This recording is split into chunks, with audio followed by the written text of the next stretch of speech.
right now. Yeah, thank you. We have to get started because my computer is running out of energy. Hi. Hi. So first time I speak in front of a crowd of programmers. You can tell I'm not a programmer. I refuse to program. I learned it like 25 years back. I know the feeling, yeah. I learned it 25 years back, and since then I refuse to write code. And I'm very happy with very talented people I work with, and really the brainy kids. Amazing what they do. Before I start, I want to tell you I arrived here on Monday. It's my first time in Japan. If you spend a lot of time, I just said it, if you spend a lot of time in your cubicle, please get out. This is a beautiful country. It's like, woo. We know about technology and Toyota cars and all that stuff, and they should really make more advertisement for how beautiful this city alone is. It's amazing. So, in 2005 I had an idea. It came up when my father bought a farm. I realized that there are emergency systems out there, so-called PERS, Personal Emergency Response Systems. In the United States, if you're from there, you know Philips Lifeline and Life Alert, which are the blockbusters in that industry. In Germany, there are similar systems, but the technology is from the 80s. So basically what happens is you have a device and you press the button, and with the landline it calls a call center, and the call center then decides what to do. They talk with you, and then they decide to call the family or friends, or who they call the ambulance or the police or whatever is going on. I wanted to have that for my dad, and then I realized something really strange there. When he was at home, he would be safe, but my mother is at home. And my mother is the type of guy, not a guy. My mother is the type of lady, if my father would sneeze, she would be, are you sick? I got so much cough syrup as a child, I'm still immune to any coughs to this day. So when he was at home, there was already a sense of security for him. And but the second he went out, went to the farm, went to the forest to work there, it would be gone like that. And that didn't make sense to me. So I thought back then very hard. I was working in real estate. I'm basically a lawyer by training. I was working in real estate then, and I thought, okay, how does it have to work? And the epiphany came at a 10K run in Munich, where I saw a guy with a Garmin, if you know Garmin, sport GPS tracker, and suddenly it was like, that's the way we have to do it.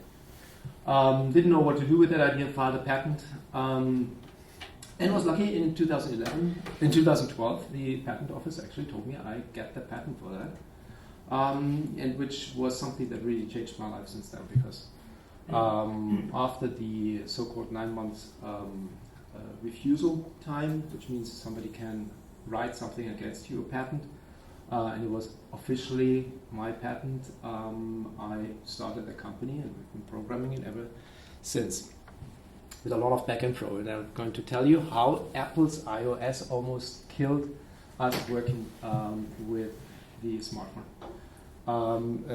system iOS. I'm going to show you how the system works. I'm going to show you the video that we have.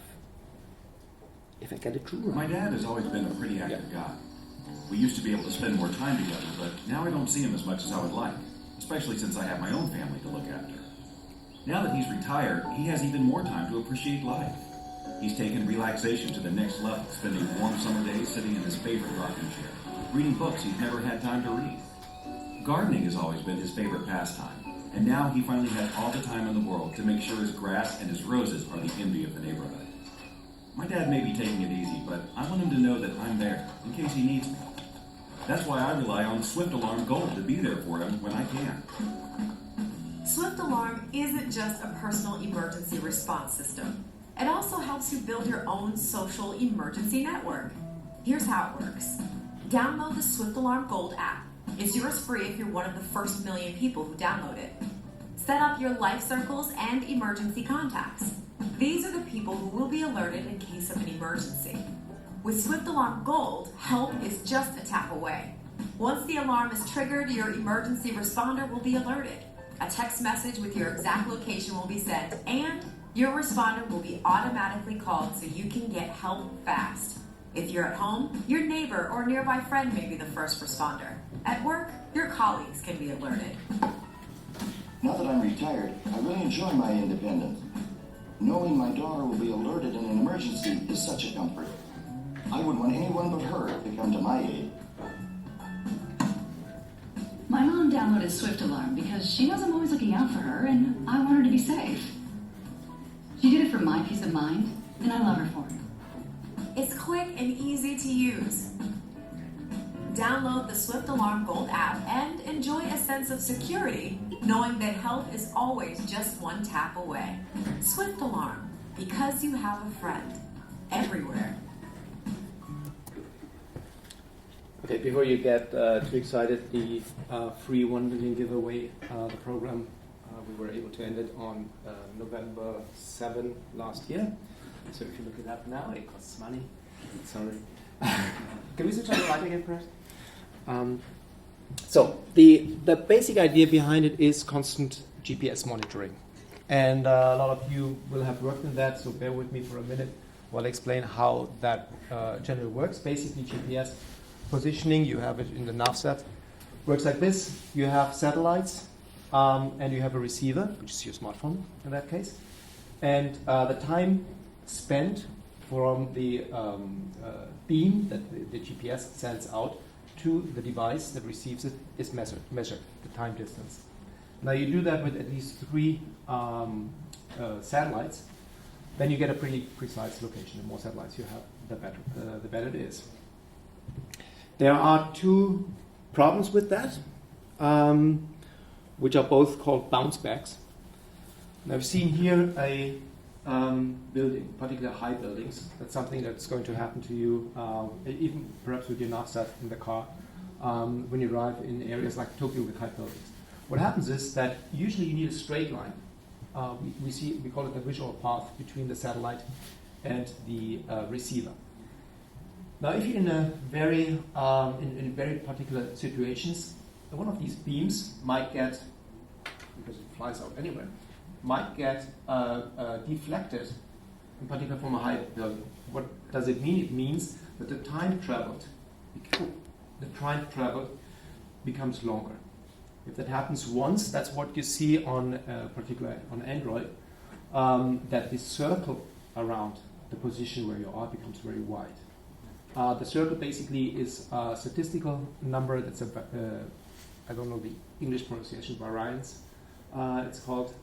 It basically the likelihood of your position with 60%. That's if it happens once, because it basically has one number that just doesn't add up. Now, if you have 3 bouncing back, you get a totally wrong situation. That's when you have this, like we call it the grasshopper jump. You go into an area and suddenly your position jumps as if you're a grasshopper and like jump back. Well, that's something we know, we work with, and usually it's not a big issue unless you're in a city with high skyscrapers. It happens every now and then in mountainous areas, but usually it's not a massive issue because in in areas with high buildings we have different means of positioning you, which is called the Wi-Fi link. It's not part of this explanation. Now, basically what we did, what we had to do, because GPS positioning takes a lot of energy. So we had to figure out what is the time interval that we need that is still precise enough for a person to position and doesn't drain the battery. And we figured out that, we started on Android, we figured out that around 60 to 90 seconds is absolutely perfect. It's still precise enough when you walk, when you drive in a car, no problem. It's still precise enough and to position you while bringing battery life down. And then we had a couple of other tricks in the past months. For example, we would look if in this time interval, another program had requested GPS data, then we take that because it's still good enough for us. So if you run, what's the name of the app? There's one app that is very, very popular with young people, and if you run that app, actually our battery consumption on Android goes down to 0 because we always steal this one data that it requests. And now we had a problem. We started programming on iOS, and my programmers come and show me this wonderful product. I like it. And we realize we get wrong data all the time. We press the button, fuck off data. I mean, really nothing even remotely close. We had jumps of 2 kilometers in a city. We didn't know. Now, I'm not the brainiest guy, but I credit myself for really helping with the solution of that. We had no idea what's going on. Absolutely not. And at one point, I looked at it, and now you have to understand, we're talking here security measures. It's not like a mapping system. You might get lost in the on a highway or something. It's not a problem. You know you're on the highway. But this is something people might rely their life on, or the lives of their loved ones on. And that's why I say we were very close to stopping programming for iOS, because we just didn't know what was going on. And one day, I look at it, and then I had another false reading that would happen like once in 7 alarms. And I look at it and think, wait a second, I know the point that it's showing me. I was there last night with a friend. I was waiting there for quite some time to hail a cab. And then we looked at all these wrong bounces, let's call it. It's not a bounce. These wrong positions that we got, and we realized actually it's always something where we have been. It's an actual position we have been.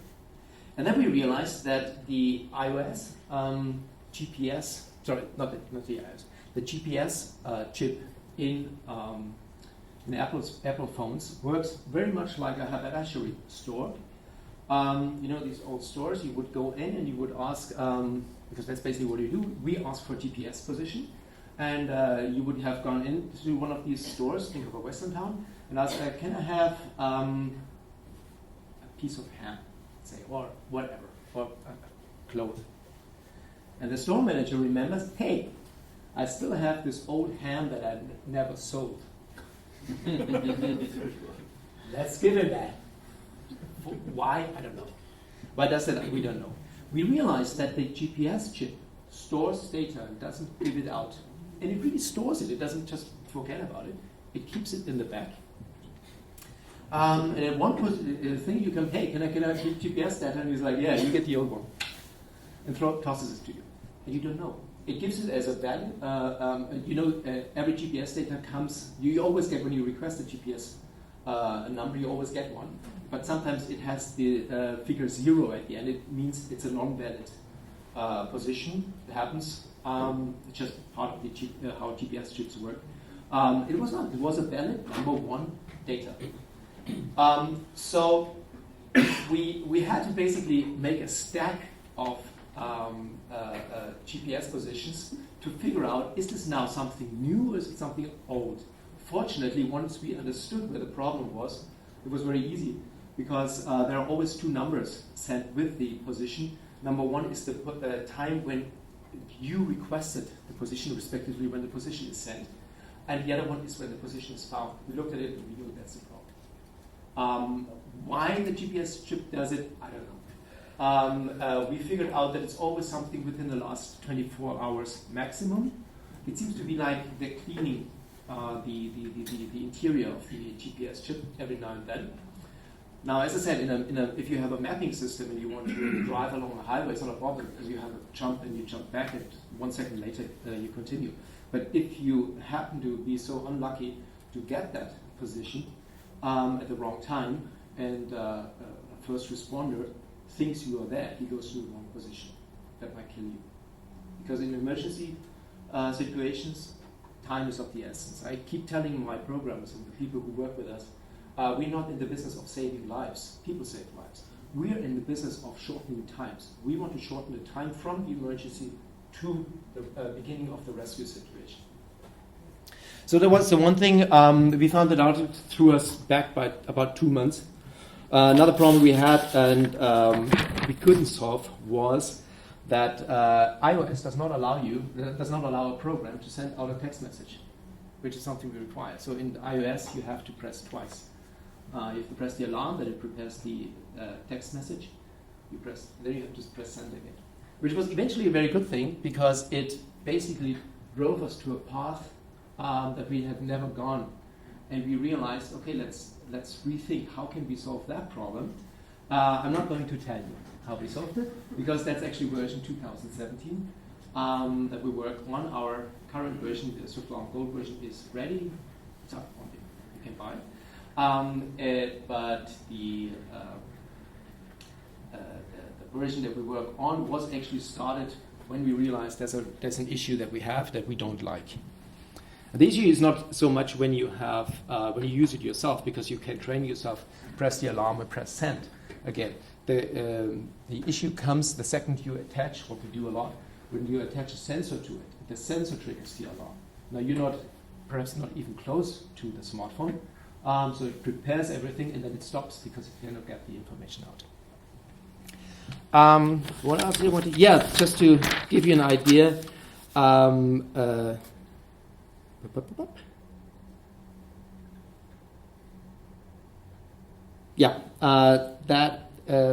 Just to give you an idea how we figure out which position to use now, both on Android and iOS. You must imagine that you are here, and you get a circle. That's basically what the system gives us. It means it gives you a most probable center location plus a diameter. It might be here. We're here. And there it tells you like 15 meters. A 60% likelihood of being there within 15 meters. Now, once we receive the next position, there is the following. If the position, the center position given to us, is outside of the former circle, we use the new one. If it's inside the old position, we have a look how large is the new diameter given. If the diameter is the same or larger, we disregard it. If it's larger, we disregard it. If it's the same and same or smaller diameter, then we throw out the last one and take the new one. That's pretty important because when you use our system, you will see that we always give you a beeline that is the last 5 positions. So we do the stacking. We have several algorithms in that to figure out which position to use. The beeline is not very important in the city. There's not a problem. The beeline becomes important when you're in free nature. Think of it like, who knows the cliffs of England, the Cornwall cliffs? Yeah, British? Yes, well, of course, yeah. You have the cliffs. Now imagine you get a position and it says, there. And you run to the cliffs and you stand there, and down there is your best friend, and you're really close, like 3 meters to him, but there's a 40-meter height difference. So it's better to know he walked along the beach. That's why we have the beeline. That's what it's meant for. Now we use all these algorithms. In the new iOS version, lo and behold, we have a new thing. Now, I explained to you how we take the 60 to 90 second recommendation for Android. Now it doesn't work like that on iOS. On iOS, basically, what you do is you set up a certain probability time. And that means you can choose between, I don't know the minimum, I think it's 1 meter distance, 30 meters, 100 meters, or a larger one. Does anyone, the highest number? Is it 1,000 or 500? I don't know what it is. So basically what it means is that iOS estimates how much the user moved since the last positioning data was given.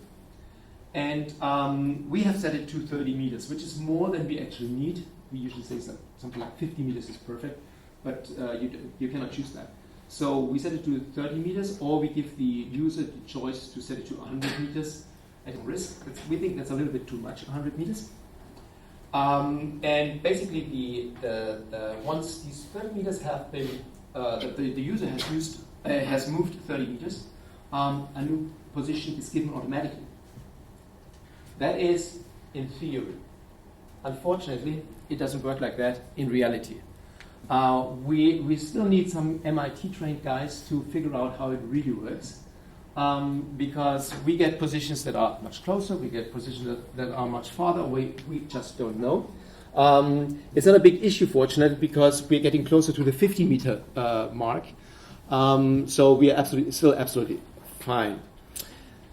The problem with iOS 9 came when we looked at the battery consumption of that. Even though we didn't change the programming, and at iOS 8 we had something, and 7 we had it down to something like 2 or 3%. It was really almost zero, the battery consumption.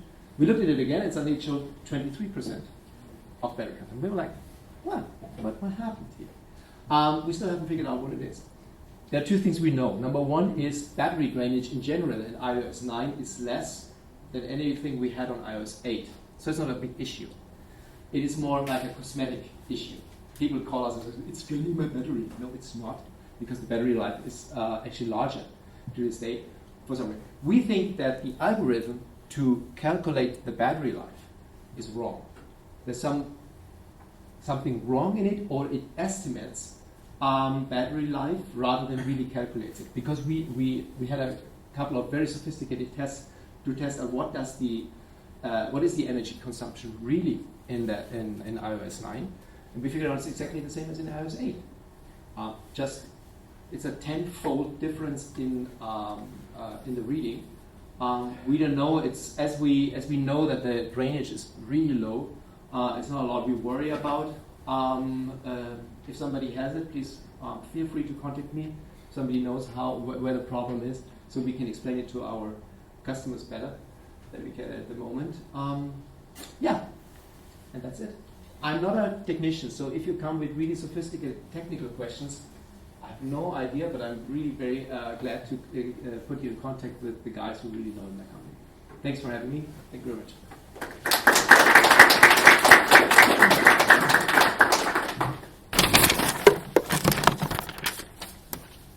Any questions? Yes. Is this application appropriate for use in a mass emergency situation, such as a major earthquake? Two things. First, it relies on the function of and operability of the cell phone towers. It is. We are currently preparing a particular, I don't want to say non-related application. It is related, but it uses a different aspect of it. The basic thing with, we started thinking about it with Katrina and earthquakes. I was in Kota Kinabalu when the earthquake happened. Great thing is, if you're in an area that has not been known to have earthquakes for more than 100 years since it was civilized, and you're there the first day and there's the big earthquake, you're like, I'm a lucky guy. And it's a really scary thing to happen. The basic idea that our take on that is this: if you are in an earthquake and you're lucky enough, or in a terrible situation, whatever it is, and you're lucky enough to survive it, one of the first things you have is you want to know, is there a relative or a friend who is in a difficult situation. Now, the idea we have is, and what we're programming is this: you basically set up who is your social emergency network in reverse, the people you care for.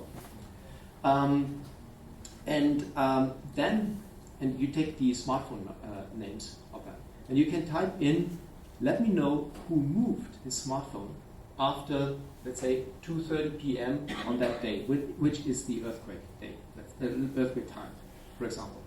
Now, you know very well if the smartphone has really been moved after that, this person is up and, not up and running, but up and walking.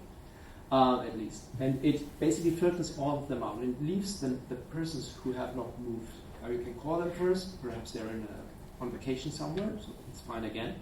But if you cannot reach them, they haven't moved, you can get the information, if that was permitted by the other person, you can get the information where was the last position before the earthquake of the person. You can go there. That's the best thing we can do. Other than that, it's a little bit of a problem in general. You want to have maximum security in that event, but to provide for a maximum security system, you have that the military has these systems. But these gadgets, these devices they have, cost a ton of money. Now these people are constantly in dangerous situations, so you know you need them. You want to get them out. You want to medvac them out. You want to heli them out, whatever. So it makes sense to give it to them. To the mass population, it's not possible. So we try the next best thing to get that on. And by the way, that's going to be an app that's going to be for free, because we really think I want to make money on that system. I put a lot of money in it, but if there's really a super emergency situation, we want people just to be able to start helping. And that's the wrong time to think, okay, we should make money on that. Yeah. If you get a little bit of advertisement out of it, fine. But basically, that's it. Again, to answer the question, it requires functionality of the cell phone system. Otherwise, again, costs would explode. Yes, Don. Is there something along the lines of a training mode for the application? So, for example, when I bought a personal locator beacon, for those of you that don't know what that is, it's a thing that you put in your backpack if you're in the backcountry, and it has a button on it. And if you're in trouble, you push the button. Very similar to the application. They're very good, they're expensive, and they require specialized service and everything else. You can't just use your smartphone. When I did that, there was nothing like a sort of like a test or a training mode, so I had to set myself as an emergency contact, use it to myself, and then reconfigure it for the people I actually cared about. Do you have that? Yeah, of course. Okay. It's very simple. You set up your social emergency network. Now send it to one person, and do him a favor, tell him before. Okay. Because you can scare the hell out of him. I always forget that part. Because he gets something at 3 a.m, you're like, oh, what's happening away? And he gets Don has a problem. And he might jump in the car before he calls you in his pajama, and then you have a problem. No, you just do that. Tell your friends to test it. I never showed you how it looks like. I'm sorry for that. Now bear with me. I don't know if you can see it. It's very simple. You just slide it down. And there it is. It's in the background. That's on iOS. And we recommend put the widget on the main screen. So you press the button down here, you edit, press the button. That's it. What you receive then, what you receive then is a very simple text message. We deliberately made it on text message because that's the last thing to go down. You can still send a text message with basically 0 bar. We tried that, it works. Pretty funny. You could think it's gone. No, it's still there. So it still gets the text message out. It's very hard to call you now, of course. You receive a text message. And if you look at it later, it's in Japanese because we have it. We showed it at the wearable device fair yesterday, and it was better to show it in Japanese. It's just a very simple text message that says SwiftAlarm has been triggered by who. Information about the person, in my case, male, 47, 6 inch, whatever, 6 feet, sorry, not 6 inch, 6 feet, the range.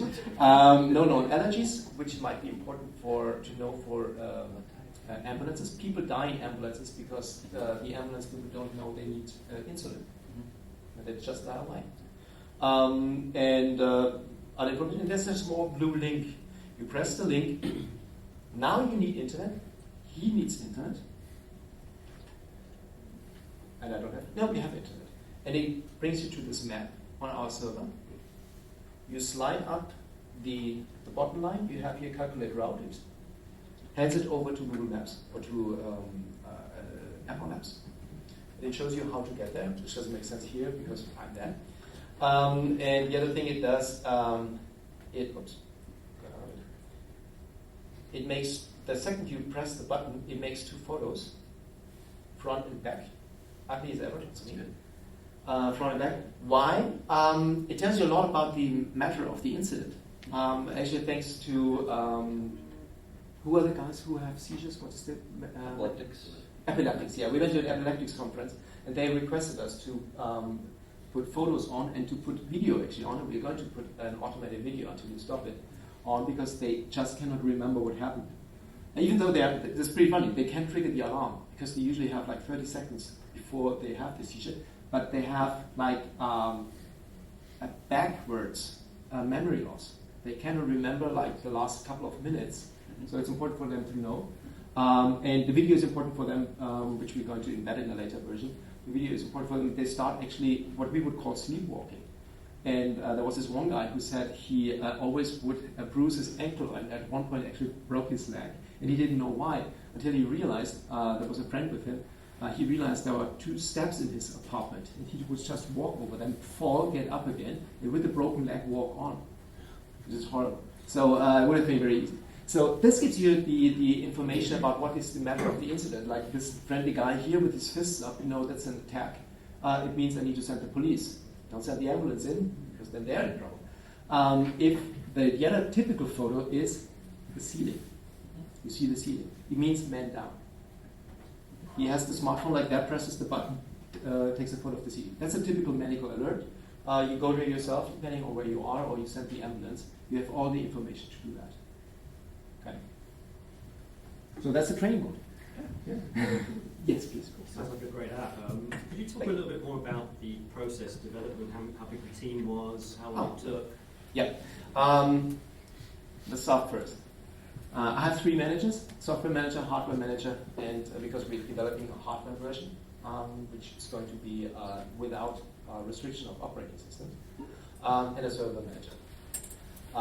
Whenever we talk, and these are the only 3 tech guys that I talk to, we have we had a programming team of 7, now we're down to 4, because we have different issues that we handle now, and the app is basically programmed.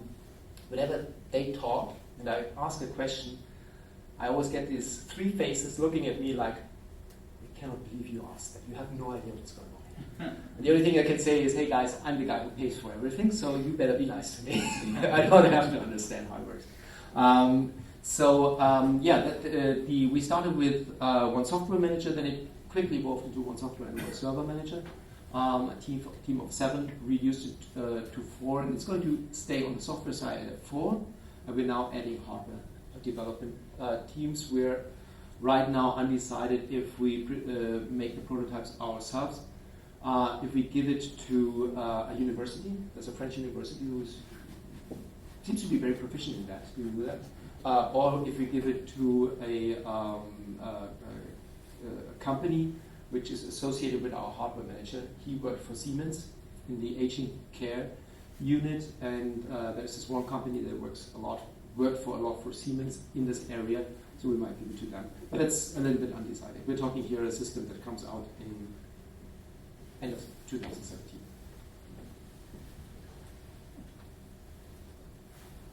Oh yeah, sure. So you spoke about a lot of the technical problems with iOS, but interested from especially not a developer's perspective, how was your experience developing for both Android and iOS and Contra? Okay, the difference is this. Let's be friendly here.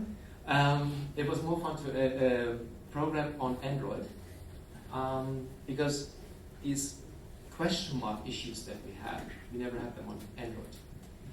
The problem with Android is there's so many Android versions out there that you run into problem. A recent problem we had was you're from Germany, so you know the company Chibo, which is a large coffee chain company. They sell lots of stuff, and they sold a Sony smartphone. And we get emails saying your smartphone, your application does not work with the Chibo Sony smartphone. When Chibo sells a smartphone, we're talking numbers, really big numbers. They're a big retailer. And we looked into it. We had no idea what was going on. It took us another 2 weeks until we realized that they actually had sold a smartphone without autofocus. We could not believe there is a smartphone out there that has an autofocus. That's really like back in the old times where we had these rich things with nothing. Yeah, click and amazing. Once we realized that, it was very easy to fix it, but it's that comes with this huge number of Android devices out there. Android devices differ.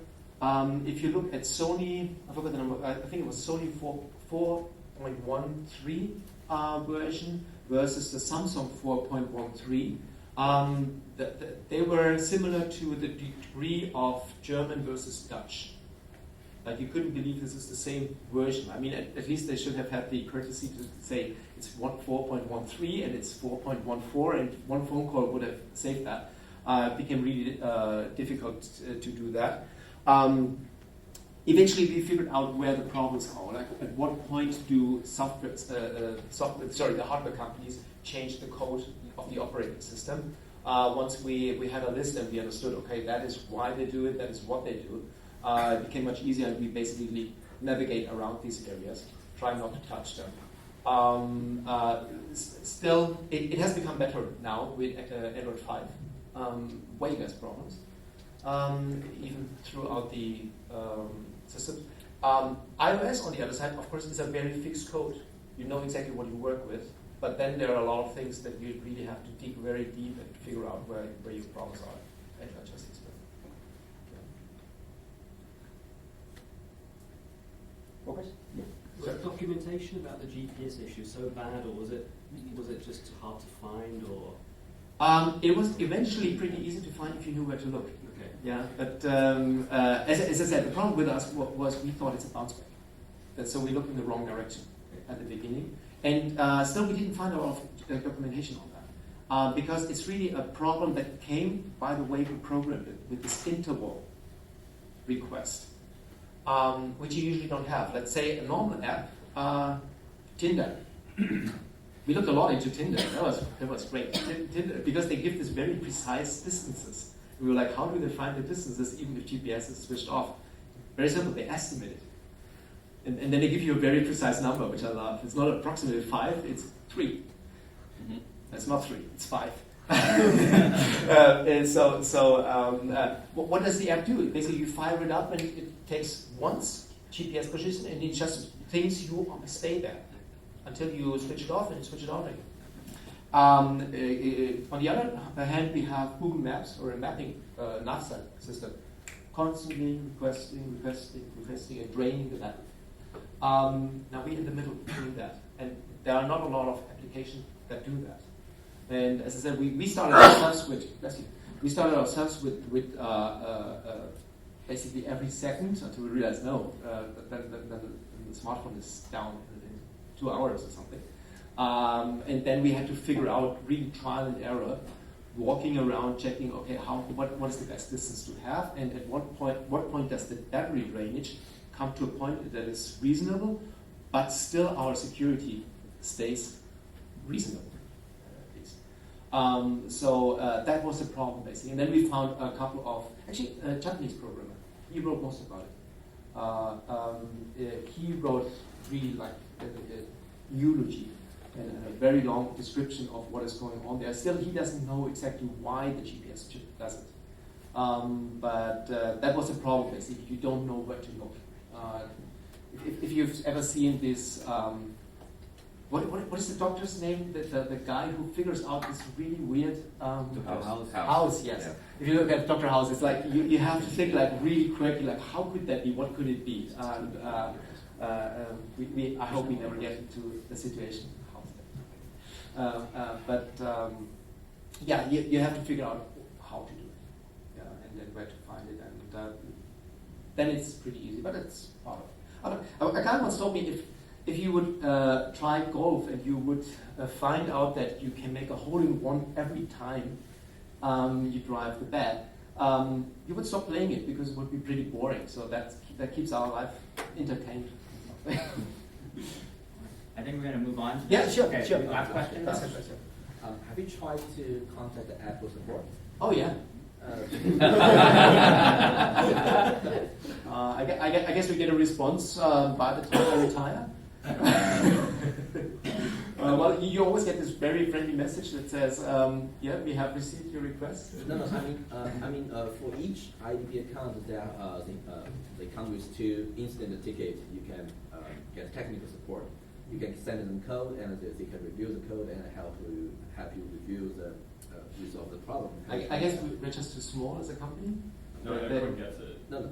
For each account, Everyone gets it. Oh, really? Free. Yeah. Okay. Well, I have never heard from our program. Oh. I mean, of course, the number one question was: is there any way to navigate around the SMS send restriction? And never got an answer. Which is a pity. But on the other hand, as I said, it's nice because we know what we do this year and next year. Okay. Thank you very much. Thank you.